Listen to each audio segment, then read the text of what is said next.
targeting actual Bengal. It is dangerous. The plan is alarming for democracy. Is it NRC? आप लोग सावधान रहिए, अपनी वोटर लिस्ट ठीक कर लो। ये तैयारी कर रहे हैं बेईमानी की। जब वोटर लिस्ट से नाम कट जाएगा गरीबों का तो पेंशन नहीं मिलेगा, पेंशन नहीं मिलेगा, राशन नहीं मिलेगा।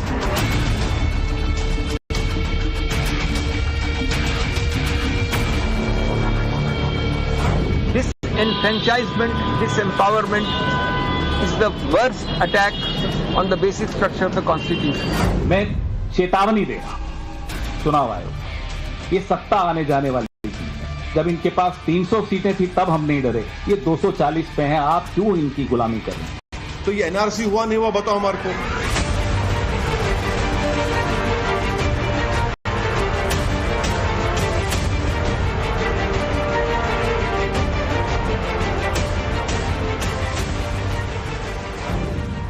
नमस्कार, पाठशाला की वीकेंड वाली एक्स्ट्रा क्लास में आपका स्वागत। मैं हूं सुशांत सिन्हा।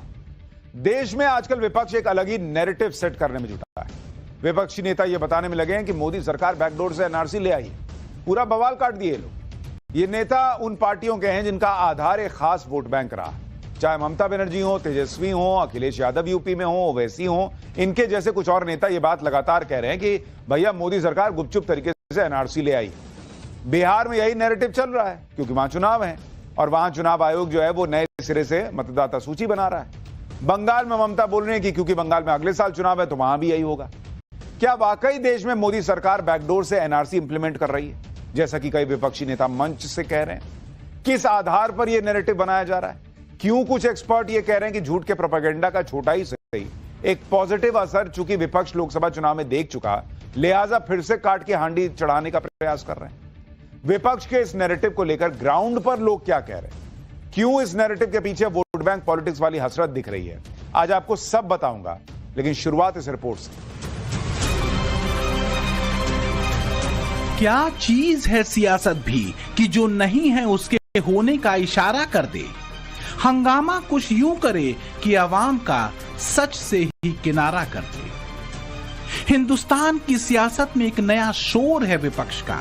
एक पुराना मुद्दा नई शक्ल में आया है। इस बार विपक्षी राजनीति ने चुनाव आयोग के वोटर लिस्ट के दुरुस्तीकरण में एनआरसी का खौफ दिखाया है। They will not act for Bihar. Only 3 months are left. Whatever BJP will say, that they will follow. But for Bengal, they are targeting actual Bengal. It is dangerous. The plan is alarming for democracy. Is it NRC? Is it they are doing or working to establish the NRC? It is dangerous than NRC even. बिना आग के धुआं उठाना भी एक हुनर है। राजनीति में यह हुनर हर कोई आजमाता है। तो क्या चुनाव आयोग के वोटर वेरिफिकेशन वाले कदम पर भी यही हुनर आजमाया जा रहा है? बिना आग के धुआं उठाया जा रहा है। आखिर वोटर वेरिफिकेशन को एनआरसी से क्यों जोड़ा जा रहा है? मोदी विरोधी आखिर एनआरसी से डरते क्यों हैं? क्या किसी वोट बैंक के हाथों से फिसल जाने का डर है? और अगर वोटर लिस्ट से फर्जी वोटर बाहर हो जाएंगे तो दिक्कत क्या है और क्यों है? तो विपक्ष की तरफ से पूरा वितंडा तान दिया गया है। वोटर लिस्ट के दुरुस्तीकरण और वोटर वेरिफिकेशन की चुनाव आयोग की मुहिम को लेकर कोई कहता है ये गुपचुप तरीके से एनआरसी यानी नेशनल रजिस्टर ऑफ सिटीजन लाने की तैयारी है, तो कोई कहता है ये स्वतंत्रता और सशक्तिकरण की संविधान की मूल संरचना पर सबसे बुरा हमला है। Disenfranchisement, disempowerment is the worst attack on the basic structure of the Constitution. Today, every vote counts, even if you wrongfully delete or wrongfully add a single voter. It is creating a non-level playing field. That affects elections. That affects democracy. अब जरा ये समझिए कि बवाल शुरू हुआ कहां से। और कैसे चुनाव आयोग के गंभीर कदम को एक अलग ही तरह के नैरेटिव से जोड़ने की कोशिश शुरू हो गई। ये मुद्दा है बिहार में हो रहे वोटर वेरिफिकेशन का। मोदी, शाह, योगी पर आरोप लगाने वालों के निशाने पर सीधे चुनाव आयोग आ गया। चुनाव आयोग पर सिर्फ आरोप ही नहीं लगाए जा रहे हैं, बल्कि धमकी भरे अंदाज में भला बुरा भी कहा जा रहा है। सत्ताधारी दल जितने हैं सब चुप हैं, क्योंकि जो साजिश करता है वो क्या बोलेगा। साजिश करने वाले वही लोग हैं। गरीब का वोट कटवा रहा है भाजपा वाला लोग, नीतीश जी के लोग, ताकि गरीब को पेंशन नहीं मिले, राशन नहीं। इसी साल बिहार में विधानसभा चुनाव होने हैं। चुनाव आयोग वोटर लिस्ट को अपडेट करने में लगा हुआ है ताकि कोई वोटर छूट न जाए और फर्जी वोटिंग को रोका जा सके। इसके तहत घर घर सर्वे करके वोटर लिस्ट अपडेट की जा रही है। यह अभियान 25 जून से शुरू हुआ और 26 जुलाई तक चलेगा। इसके बाद 1 अगस्त को वोटर लिस्ट के ड्राफ्ट का प्रकाशन होगा। इसके बाद इसे लेकर दावे और आपत्तियों को 1 अगस्त से 1 सितंबर के बीच लिया जाएगा। 30 सितंबर को फाइनल वोटर लिस्ट का प्रकाशन होगा। तो जब से इलेक्शन कमीशन ने बिहार के चुनाव में वोटर लिस्ट के वेरिफिकेशन का अभियान शुरू किया, तब से बिहार से लेकर बंगाल तक, यूपी तक सब जगह की राजनीति में भूचाल आया हुआ है। विपक्ष इस अभियान पर सवाल उठाते हुए आरोप लगा रहा है कि इलेक्शन कमीशन का यह अभियान गरीब, पिछड़े, दलित वोटर्स के नाम वोटर लिस्ट से काटने की साजिश है। कोई विपक्ष का नेता तो कह रहा है कि वोटर लिस्ट बदलने के पीछे साजिश जो है वो विपक्ष को हराने की है। मैं आपको कैसे पता आपके ही वोटर का नाम कटेगा? ये कैसे पता? यानी इसका मतलब सबको सब पता कि कौन किसको वोट दिया है, उस हिसाब से नाम काट रहे हैं। उनके वोट बैंक को खत्म करने का आरोप लगा रहे विपक्ष। तो कोई ये नैरेटिव तेजी से फैला रहा है कि वोटर लिस्ट में सुधार प्रक्रिया तो बहाना है, असल में साजिश बैकडोर से एनआरसी लाकर इंप्लीमेंट करने की। आप समझ रहे हैं कि विपक्ष का पॉलिटिकल गेम किस लेवल पर चला गया है और एनआरसी वाली लाइन पर किसको भड़काने की कोशिश है। एनआरसी वाली लाइन पर बरगलाया और भड़काया किसको जाता रहा पता नहीं है।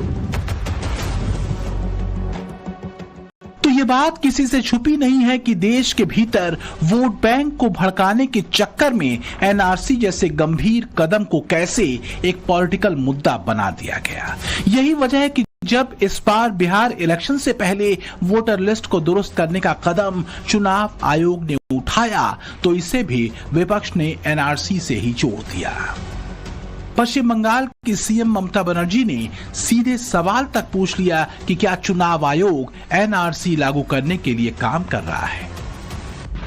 Is it NRC? Is it they are doing or working to establish the NRC? What is their intention? Please let us clarify. The intention, the deliberation, and whatever the impression we are having, एक क्या हो रहा है देश में। विपक्ष और vote bank की राजनीति करने वालों ने तो ऐसी छाती पीटी जैसे बवाल ही काट दिया हो चुनाव आयोग ने वोटर लिस्ट वेरिफिकेशन का फैसला लेकर। एनआरसी का शोर मचाते हुए सवाल सीधे तौर पर चुनाव आयोग की मंशा पर उठाए गए। ओवैसी ने एक्स पर पोस्ट किया कि निर्वाचन आयोग बिहार में गुप्त तरीके से एनआरसी लागू कर रहा है। वोटर लिस्ट में नाम दर्ज कराने के लिए अब हर नागरिक को दस्तावेजों के जरिए ये साबित करना होगा कि वो कब और कहां पैदा हुए थे, साथ ही ये भी कि उनके माता पिता कब और कहां पैदा हुए थे। एनआरसी वाली लाइन को ही आगे बढ़ाते ओवैसी ने सीमांचल का भी जिक्र किया, जहां पिछले विधानसभा चुनाव में उनको कुछ राजनीतिक आधार मिला था। उन्होंने लिखा कि बाढ़ प्रभावित सीमांचल क्षेत्र के लोग सबसे गरीब हैं। वो मुश्किल से दिन में 2 बार का खाना खा पाते हैं। ऐसे में उनसे ये अपेक्षा करना कि उनके पास अपने माता पिता के दस्तावेज होंगे, ये क्रूर मजाक है। अब सवाल ये है कि चुनाव आयोग के वोटर वेरिफिकेशन वाले कदम को विपक्ष एनआरसी से क्यों जोड़ रहा है? तो जवाब है एनआरसी की संवेदनशीलता। याद कीजिए, इसी एनआरसी और नागरिकता संशोधन कानून को लेकर पूरे देश में एक इकोसिस्टम ने मुसलमानों को खूब भड़काया था और बवाल काटा था। चुनावों से पहले एनआरसी के मुद्दे को छेड़कर क्या विपक्ष की कोशिश उसी राग को फिर से छेड़ने की है? विपक्ष की तरफ से आरोप ये भी लगाए जा रहे हैं कि चुनाव आयोग जो कर रहा है वो असंवैधानिक है। बिहार में वक्फ कानून के साथ साथ इंडी गठबंधन ने वोटर लिस्ट में रिवीजन के मुद्दे को भी पकड़ लिया। इस मुद्दे को सबसे पहले ममता बनर्जी ने उठाया और बंगाल में बैकडोर से एनआरसी लागू करने का माहौल बन रहा है, ऐसी बातें कहते। फिर असदुद्दीन ओवैसी ने भी इसे एनआरसी लागू करने की साजिश बता दिया। आरजेडी भी इस मुद्दे पर माहौल बना रही है कि मोदी शाह जो है वो बैकडोर से चुनाव आयोग के माध्यम से एनआरसी ले आए। तेजस्वी यादव आरोप लगा रहे हैं कि प्रधानमंत्री नरेंद्र मोदी ने निर्वाचन आयोग को बिहार की समस्त मतदाता सूची को निरस्त कर केवल 25 दिन में 1987 से पूर्व के कागजी सबूतों के साथ नई मतदाता सूची बनाने का निर्देश दिया है। आरजेडी का आरोप है कि चुनावी हार की बौखलाहट में बीजेपी अब बिहार और बिहारियों से मतदान का अधिकार छीनने का षड्यंत्र कर रही है। एक बार तेजस्वी यादव क्या कह रहे हैं सुन लीजिए, फिर आपको बिहार में वोटर लिस्ट के मुद्दे का सच क्या है, क्या वाकई बैकडोर से एनआरसी आ गई है, सारे फैक्ट्स बताता हूं। हम सबके गरीब, पिछड़ा, दलित, अति पिछड़ा, अल्पसंख्यक समाज के गरीबों का वोट का अधिकार भी छीनने का काम करने जा रही है। अभी नया इलेक्शन कमीशन का नोटिफिकेशन आया है कि 8 करोड़ वोटर का फिर से वो नया सूची बनाने जा रहे हैं। आप लोग सचेत रहिएगा, ध्यान रखिएगा कि वोटर लिस्ट से किसी का नाम हटे ना। ये बड़ी साजिश है। चुनाव आयोग के एक्शन को लेकर इंडी गठबंधन माहौल बना रहा है कि मानो चुनाव आयोग चोरी छिपे सरकार के कहने पर कोई ऐसा काम कर रहा है जो इस देश में कभी नहीं हुआ और जो उसे कभी करना भी नहीं चाहिए, और शायद उसके पास पावर भी ना। लेकिन इस पूरे विवाद का सच क्या है, आपको विस्तार से बताता हूं। दरअसल चुनाव आयोग के पास यह पूरी ताकत है कि वो वोटर लिस्ट का रिवीजन कर सके और उसे दुरुस्त करने के लिए अभियान चला सके। इलेक्शन कमीशन के पास स्पेशल इंटेंसिव रिवीजन यानी SIR की पावर है। Representation of the people act 1950 के सेक्शन 21 के तहत और संविधान के आर्टिकल 326 के तहत इलेक्शन कमीशन को यह अधिकार मिला हुआ है। आर्टिकल 326 कहता है कि सिर्फ वो व्यक्ति जो 18 साल से ज्यादा उम्र का है और जो भारतीय नागरिक है, सिर्फ वही वोट डाल सकता है। और सही वोटर कौन है, इसको जांचने का पूरा अधिकार चुनाव आयोग के पास है। तो बहुत जो अधिकार संविधान दे रहा है, ये लोग छीन लेंगे क्या? दूसरी बात, ऐसा पहली बार नहीं हो रहा कि बिहार में ऊपर से नीचे तक वोटर लिस्ट को दुरुस्त करने का काम हो रहा है। ऐसा अभियान साल 2003 में भी चलाया जा चुका है और चुनाव आयोग कह रहा है कि भाई 22 साल हो गए, क्या ठीक से लिस्ट नहीं बननी चाहिए? इसके अलावा देश के अलग अलग हिस्सों में अलग अलग साल में ऐसी ड्राइव्स होती रही हैं। आप यह भी समझिए कि चुनाव आयोग बिहार में वोटर लिस्ट का रिवीजन कर क्यों रहा है। पिछले 22 साल में वोटर लिस्ट में बहुत बड़ा बदलाव हुआ है। वोटर लिस्ट में बहुत नाम जोड़े और हटाए गए, बहुत तेजी से शहरीकरण और पलायन हुआ। इतने सालों में बहुत से ऐसे मतदाता हैं जिनका 2-2 जगह रजिस्ट्रेशन हो गया, जिसकी वजह से उनकी एक से ज्यादा एंट्री है। चुनाव आयोग कह रहा है कि इसको ठीक से बना लेते हैं। दिक्कत क्या है? 1950 से लेकर अभी तक कई बार ऐसा हो चुका है और बिहार में खुद लास्ट 2003 में हुआ है। तो इसमें इतना हंगामे की बात क्या है भाई? और चुनाव आयोग को लेकर इंडी गठबंधन आरोप लगा रहा है कि चुनाव आयोग तो मनमाने तरीके से काम कर रहा है। चुनाव से 3-4 महीने पहले ही क्या ऐसा अभियान क्यों चला रहा है, जबकि सच यह कि वोटर लिस्ट में रिवीजन के लिए तय नियम है। नियम के मुताबिक जैसे ही वोटर लिस्ट को लेकर स्पेशल इंटेंसिव रिवीजन का ऐलान होता है, वैसे ही चुनाव आयोग पॉलिटिकल पार्टीज को इसकी जानकारी देता है और उनका सहयोग मांगता है। चुनाव आयोग हर पार्टी से हर पोलिंग स्टेशन के लिए बूथ लेवल एजेंट अपॉइंट करने के लिए कहता है। ये बूथ लेवल एजेंट चुनाव आयोग के बूथ लेवल ऑफिसर के साथ मिलकर काम करते हैं। अगर उन्हें कोई आपत्ति होती है तो वो चुनाव आयोग से आपत्ति दर्ज करा सकते हैं। सिर्फ इतना ही नहीं, 1 अगस्त 2025 को नए इलेक्टोरल रोल का ड्राफ्ट आएगा और 1 अगस्त से 1 सितंबर पूरे 1 महीने तक सारी पॉलिटिकल पार्टी और आम नागरिकों को मौका दिया जाएगा कि अगर कोई छूट गया है या ड्राफ्ट में कोई कमी है तो उसमें सुधार कर लिया जाएगा। इसके बाद 30 सितंबर को यानी ड्राफ्ट आने के 2 महीने बाद फाइनल वोटर लिस्ट आने जा रही है। हर चीज हर पॉलिटिकल पार्टी को पता होगी। उनका booth level agent booth level officer के साथ जा जाके हर जगह देखेगा क्या काम हो रहा नहीं हो रहा, तो फिर क्या गड़बड़ हो जाएगी बॉस? और इनका ही वोटर कैसे गायब हो जाएगा लिस्ट से? इनको इतना कॉन्फिडेंस कैसे है? बीजेपी का क्यों नहीं गायब हो जाएगा? बीजेपी को पता है कि कौन हमको वोट देता है कौन नहीं देता है। हर बात पर हंगामा खड़ा करना, हर संस्था पर सवाल खड़े करना क्या विपक्ष की गहरी हताशा का कोई संकेत देता है, या अपने वोट बैंक को ज्यादा अलर्ट, एग्रेसिव वोटिंग और एकमुश्त वोट करने को लेकर दिया जाने वाला ये कोई कूट संदेश है? चुनाव आयोग की तरफ से वोटर लिस्ट की समीक्षा को लेकर विपक्ष के आरोप हैं कि नोटबंदी और पूर्णबंदी के बाद सरकार का ये कदम वोट बंदी की दिशा में है। ये वोटर्स के वोटिंग राइट यानी मताधिकार को छीनने की साजिश है और बैकडोर से वास्तव में एनआरसी लागू करने की चाल है। आप बीएलओस को अनब्रिडल्ड पावर्स दे दिए, अनब्रिडल्ड पावर्स दे दिए कि वो अगर जाएगा कोई घर पे नहीं मिलेगा तो वो रिपोर्ट कर सकता ईआरओ को, एईआरओ को, और एईआरओ उस केस को रिफर कर देगा कॉम्पिटेंट अथॉरिटी को सिटीजनशिप एक्ट 1955 के तहत। तो ये एनआरसी हुआ नहीं हुआ बताओ हमारे को। लेकिन बात सिर्फ बिहार की नहीं है, क्योंकि आने वाले समय में चुनाव आयोग अपने इसी फॉर्मेट पर बाकी राज्यों की वोटर लिस्ट को दुरुस्त करेगा। जाहिर है अगर वोटर लिस्ट वेरिफिकेशन तरीके से नहीं होगा तो बोगस वोटिंग या फर्जी वोटिंग की आशंका बनी रहेगी। लेकिन चुनाव आयोग इसे ही दुरुस्त करना चाहता है, लेकिन विरोध खूब है। इसमें कांग्रेस से लेकर समाजवादी पार्टी, आरजेडी, वामपंथी पार्टियां और तृणमूल कांग्रेस तक सवाल उठा रही हैं। जब वोटर लिस्ट से नाम कट जाएगा गरीबों का तो पेंशन नहीं मिलेगा, पेंशन नहीं मिलेगा, राशन नहीं मिलेगा, तो इनके साथ भारत की सरकार क्या करेगी? जब वोटर लिस्ट से नाम ही कट जाएगा तो यानी वो भारत के नागरिक नहीं होंगे।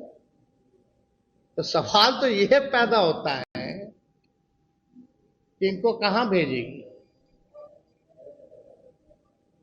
ये बहुत गंभीर मामला है। स्पष्ट मतदान होगा। अब सच्चाई ये है कि विपक्ष का दुकान बंद होने वाला है करके उनको डर है कि हमारा बोकस मतदाता जो था अब रहेगा नहीं, अब तो दूध का दूध पानी का पानी होगा। इसीलिए लोग भय खा के बात कर रहे हैं। अगर हमारा मानना है कि चुनाव का अच्छा कदम। बीजेपी कह रही है कि पहले जो लोग ईवीएम के नाम पर हाय तौबा मचाते रहे, वोट लिस्ट फिक्सेशन का आरोप लगाते रहे, वही अब वोटर लिस्ट पर एनआरसी वाली अफवाह फैला रहे हैं। सारे मोदी विरोधी सवाल उठा रहे हैं कि वोटर लिस्ट बदलकर उन्हें हराने की साजिश हो रही है। आज तक तो कहते थे कि ईवीएम में खेला करके ये सब होता है, अब कह रहे हैं कि वोटर लिस्ट में गड़बड़ी करके होता है। कभी कहते हैं वोट डालने के वक्त होता है। मन तो बनाइए होता कब है? ईवीएम हैक करके होता है तो वोटर लिस्ट में गड़बड़ी की जरूरत क्या है? वोटर लिस्ट में गड़बड़ी हो रही है तो फिर मानिए कि ईवीएम में गड़बड़ी नहीं होती है। लेकिन जब जैसा मन वैसा स्क्रिप्ट चला देना है। चुनाव आयोग पर इंडी गठबंधन यह भी सवाल उठा रहा है कि चुनाव आयोग ने अपने फॉर्म में तीन एज ग्रुप रखे। साल 1987 से 2004 के बीच पैदा हुए लोगों से उनके दस्तावेज और माता पिता के दस्तावेज क्यों मांग रहे हैं? चुनाव आयोग ने 1987 और 2004 का ही कट आउट डेट क्यों चुना? इसकी वजह भी समझिए। जिन 3 कट ऑफ डेट की बात कही जा रही है वो कहीं और नहीं बल्कि सिटीजनशिप एक्ट में लिखा हुआ है। चुनाव आयोग ने अपने मन से कोई तारीख तय नहीं की है। और जहां तक माता पिता के डॉक्यूमेंट दिखाने की बात है तो यह भी सिटीजनशिप एक्ट में लिखा है कि जिस व्यक्ति के माता पिता दोनों भारतीय हैं वो खुद भारतीय होगा पैदाइश से। तो भाई ये सिटीजनशिप एक्ट इतने साल आपकी सरकार थी, फाड़ देते, खत्म कर देते, उसको रद्द कर देते कि नहीं माता पिता के भारतीय होने का सबूत नहीं दे सकते। कानून में साफ लिखा है कि भारत के नागरिक को ही वोट देने का अधिकार होता है। उसके हिसाब से चुनाव आयोग काम कर रहा है। और माता पिता भारत के नागरिक हैं ये साबित करने के लिए कुछ डॉक्यूमेंट दिखाइएगा कि खाली कह दीजिएगा कि मेरे माता पिता भारतीय हो गया। आप ये भी देखिए कि चुनाव आयोग वोटरों से जो फॉर्म भरवा रहा है उसके फॉर्म के साथ साथ कौन से डॉक्यूमेंट मांग रहा है जिसमें इनको दिक्कत हो रही है। चुनाव आयोग कह रहा है पासपोर्ट लगा दो, बर्थ सर्टिफिकेट है तो दे दो, बोर्ड या यूनिवर्सिटी से जारी एजुकेशन सर्टिफिकेट है तो दे दो, फैमिली रजिस्टर में तो नाम होगा, वो दे दो। सरकार की तरफ से कोई जारी जमीन या हाउस अलॉटमेंट का सर्टिफिकेट है तो वो दे दो। कोई पेंशन ऑर्डर दे दो, सरकार की तरफ से जारी कोई आइडेंटिटी कार्ड दे दो, सर्टिफिकेट डॉक्यूमेंट कुछ तो होगा। किसी local authority, bank, post office, LIC से जुड़ा कोई डॉक्यूमेंट दे दो, राशन कार्ड दे दो। ऐसा कौन प्राणी है इस देश में भाई जिसके पास कोई डॉक्यूमेंट नहीं है, वो देश का नागरिक भी है? कोई सरकारी योजना का लाभ नहीं ले रहे हो, कहीं तो जाते होगे, ट्रेन का टिकट कटाते होगे, कोई तो चीज करते हो, कहीं तो डॉक्यूमेंट दिखाते होगे। कोई डॉक्यूमेंट नहीं है तुम्हारे पास। ऐसे कैसे चल रहा है भाई? और ये इतना लिस्ट दिया हुआ कि इसमें से कुछ दे दो, सब मान लेंगे। लेकिन नहीं, अपनी पहचान को साबित करने के लिए हर व्यक्ति के पास इनमें से कोई ना कोई डॉक्यूमेंट तो होता ही है। लेकिन बवाल खड़ा करना है तो करना है। बाप रे बाप, ऐसा डॉक्यूमेंट मांग लिए कि अब तो NRC हो रहा है बैकडोर से। बिहार में वोटर वेरिफिकेशन होने के बाद दूसरे चुनावी राज्यों में भी ये पूरा किया जाएगा, ये तय है। 2027 में यूपी में विधानसभा चुनाव है, लिहाजा यहां पर भी अखिलेश यादव लोगों को सावधान कर रहे हैं। आप लोग सावधान रहिए, अपनी वोटर लिस्ट ठीक कर लो। ये वोटर लिस्ट ठीक करिए अपनी। अभी हमने सुना है कि बिहार में 1 लाख वॉलंटियर तैयार किए उन्होंने, वोट बढ़वाने के लिए, वोट घटवाने के लिए 1 लाख वॉलंटियर। वोटर लिस्ट एक तरीके से नई बनेगी, ये तैयारी कर रहे हैं बेईमानी की। लंबा सत्ता वनवास बड़ा बेचैन कर देता है, बेचैनियां काटे नहीं करती। तो क्या NRC का शोर वास्तव में हर चुनावी मौसम से पहले हार के बहाने खोजने की विपक्षी प्रक्रिया का हिस्सा है? वैसे भी कथित सेकुलर पार्टियों के लिए NRC वो राग है जो चुनावी माहौल में वोट बैंक को एकमुश्त करता रहा है। सेकुलरिज्म के नाम पर मजहबी लाइन की पॉलिटिक्स खूब कसी जाती रही है। अब आपको यह भी समझना चाहिए कि जिस NRC को लेकर इतना बवाल काटा जाता रहा है वो क्या है। देखिए, NRC होता है नेशनल रजिस्टर ऑफ सिटीजन्स, यानी इसे आप एक तरह से वैध दस्तावेज मान सकते हैं कि भाई जिसका नाम इस रजिस्टर में है वो इस देश का नागरिक। इससे एक फायदा होता है कि देश के भीतर मौजूद घुसपैठियों और शरणार्थियों का भी पता चल जाता है। तो NRC आगे तो दिक्कत क्या है? लेकिन बीते कुछ सालों में विपक्ष ने एक वोट बैंक की राजनीति में ऐसा प्रोपेगेंडा फैलाया और लोगों को भरमाया कि NRC का नाम आते ही वोट बैंक भड़क जाता है, और अगर वोट बैंक मौजूदा सरकार से भड़केगा तो जाहिर फायदा विपक्ष का होगा। यह तो एक बात हुई। अब दूसरी बात की, क्या वोटर लिस्ट का रिवीजन वास्तव में NRC है जैसा विपक्ष कह रहा, आरोप लगा रहा है? तो भाई ये कोई कैसे कह सकता है? क्योंकि चुनाव आयोग ने वोटर लिस्ट में शामिल होने के लिए 11 दस्तावेजों में से कोई एक दस्तावेज दिखाने को कहा है, और इन दस्तावेजों में जन्म प्रमाण पत्र से लेकर जाति प्रमाण पत्र जैसे तमाम दस्तावेज हैं जो हर किसी के पास होते हैं, सरकारी योजना का फायदा लेते होंगे। कोई डॉक्यूमेंट ही नहीं है आपके पास। लेकिन हां, इससे एक बात तो होगी कि फर्जी वोटर्स का पता चल जाएगा। ये एक वोटर जो 2 जगह 3 जगह जाकर वोट करता था वो नहीं हो पाएगा, और इसीलिए क्या विपक्ष के पेट के दर्द की यह वजह बना हुआ है। अब जो विपक्षी पार्टियां चुनाव आयोग के इस कदम पर संदेह जता रही हैं, या जो वोटर लिस्ट के पुनरीक्षण को बैकडोर से लाई जाने वाली NRC बता रही हैं, जो ये दावा कर रहे हैं कि इसका मकसद वोटर्स के मताधिकार को छीनना है, सवाल उनसे है कि क्या चुनाव आयोग की प्रक्रिया सिर्फ एक खास वोट बैंक के लिए है या फिर सारे वोटर्स के लिए? अगर दावा यह किया जा रहा है कि दस्तावेजों का जुगाड़ लोगों के लिए मुश्किल होगा, तो ये तो सबके लिए होगा ना। फिर चाहे वो वोटर विपक्षी पार्टियों का हो या फिर बीजेपी का। इसलिए सवाल है कि कहीं फर्जी वोट बैंक के खिसक जाने की चिंता तो नहीं हो रही विपक्ष को। रही बात NRC की, तो उसका लक्ष्य अवैध नागरिकों की पहचान करना है, विदेशी घुसपैठ को रोकना है, राष्ट्र की सुरक्षा को मजबूत करना है। लेकिन विपक्ष NRC को सीधे मुसलमानों से जोड़ता रहा है। ये बात तेजी से फैलाई जाती रही है कि CAA NRC के जरिए मोदी सरकार मुसलमानों की नागरिकता छीनना चाहती है। सीएए तो लागू हो चुका है, अब एनआरसी पर वितंडा तान करके मुसलमानों को एक बार फिर भड़काने की कोशिश तो नहीं हो रही। मुसलमान के विरोधी नहीं है, ये मुसलमान के हाल में सनातन की संस्कृति को मिटाना चाहते हैं। ये मुसलमान के नाम में दलित आदिवासी के अधिकार को छीनना चाहते हैं। कहीं पे निगाह है, कहीं पे निशाना। ये मुसलमान का कुछ नहीं बिगाड़ सकते। जिसका इतिहास हजरत हुसैन का हो, हमें नहीं पता। कुर्बानी का इतिहास बहुत बड़ी ताकत है। डर फैलाना, संदेह पैदा करना और राजनीतिक लाभ लेना, क्या विपक्ष अपनी चुनावी रणनीति को अब ऐसे ही कस रहा है? जबकि चुनाव आयोग ये बात बार बार कह चुका है कि वोटर वेरिफिकेशन या वोटर पुनरीक्षण की पूरी कवायद के जरिए उसकी कोशिश वोटर लिस्ट को दुरुस्त करने और फर्जी वोटर्स के नामों को हटाने की। वहीं बीजेपी आरोप लगाती रही है कि विपक्ष चुनाव आयोग के ऊपर सवाल इसलिए उठा रहा है क्योंकि रोहिंग्या बांग्लादेशी घुसपैठिए वोटर लिस्ट से बाहर हो जाएंगे। लंबे समय में घुसपैठियों को विपक्षी पार्टियों ने वोटर बना दिया। तो बिहार में चल रहे वोटर वेरिफिकेशन की प्रक्रिया पर हमने लोगों से बातचीत की और ये जाना कि आखिर वो क्या सोचते हैं। सुनिए जरा। ना, ये तो सही है। मान लीजिए कि फर्जी वोटर कार्ड, फर्जी सब लेके लोग गलत तरीके से काम करते थे ना। ठीक है, ये तो हमेशा समझिए कि 10-20 साल पर होते रहना चाहिए। सरकार का फैसला देखा है तो बहुत अच्छा है, क्योंकि बहुत सारे ऐसे फर्जी वोटर हैं जिनका इलेक्शन टाइम में मिसयूज भी होता है।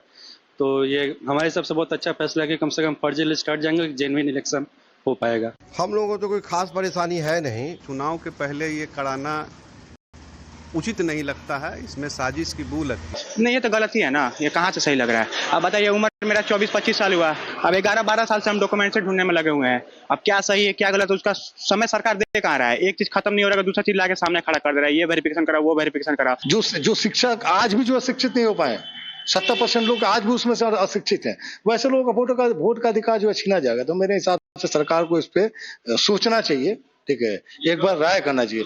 बिल्कुल हम लोग इसके फेवर में नहीं है ना।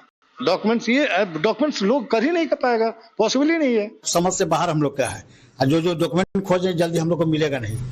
क्लियर बात। पासपोर्ट है तो पासपोर्ट का हम लोग का 1990 का है, उसके बाद से 2014 का है सब है, और जो डॉक्यूमेंट खोजेंगे तो जल्दी होगा नहीं भाई। सबसे बड़ी परेशानी है कि इतना कम टाइम दिया गया कि जो लोग बाहर हैं उन लोग को बुलाना, वो भी इस टाइम में, अभी जो फेस्टिवल का टाइम चल रहा है वो इतना जल्दी संभव नहीं है कि इतना जल्दी बुलाया जा सके। एक मुद्दा जो बड़ा गंभीर रहा है वो है देश की आंतरिक सुरक्षा का। एनआरसी उसी सुरक्षा को मजबूत करने की दिशा में एक कदम था, जिसे विपक्षी राजनीति ने वोट बैंक को भड़काकर अलग ही रंग दे दिया। तो क्या इस बार भी एनआरसी के मुद्दे को हवा देकर चुनाव आयोग के कदम को सवालों और संदेह के घेरे में लाकर खड़ा करने की कोशिश की जा रही है?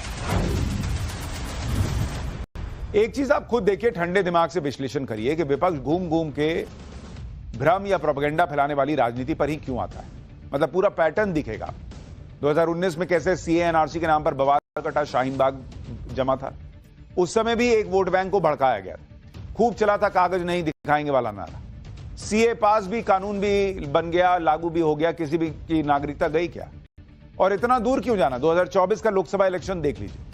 प्रोपेगेंडा था कि भाई मोदी आएंगे, संविधान खत्म कर देंगे, आरक्षण खत्म कर देंगे। राहुल गांधी तो एकदम दौड़िए गए पूरा नफरत के बाजार में मोहब्बत वाली दुकान खोलने के लिए। कांग्रेस की टैगलाइन यही ना थी।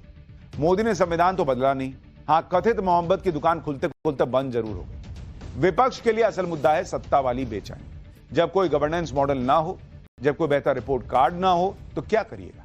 तब पॉलिटिकल प्रोपेगेंडा चलता है। क्या एनआरसी के नाम से वही पॉलिटिकल प्रोपेगेंडा बेचा जा रहा है क्या?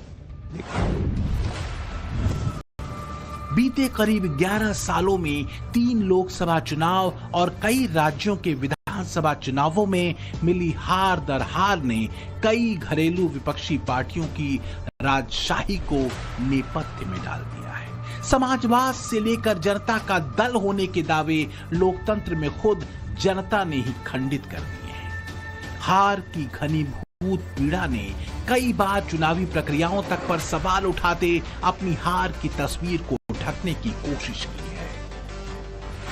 5 साल में जितने वोटर लिस्ट में ऐड किए गए थे, उससे ज्यादा वोटर महाराष्ट्र में 5 महीनों में ऐड हुए हैं। 32 लाख वोटर्स विधानसभा 2019 एंड 2024 के बीच में। 39 लाख वोटर्स मतलब हिमाचल का जो पॉपुलेशन है वो ऐड कर दिया लोकसभा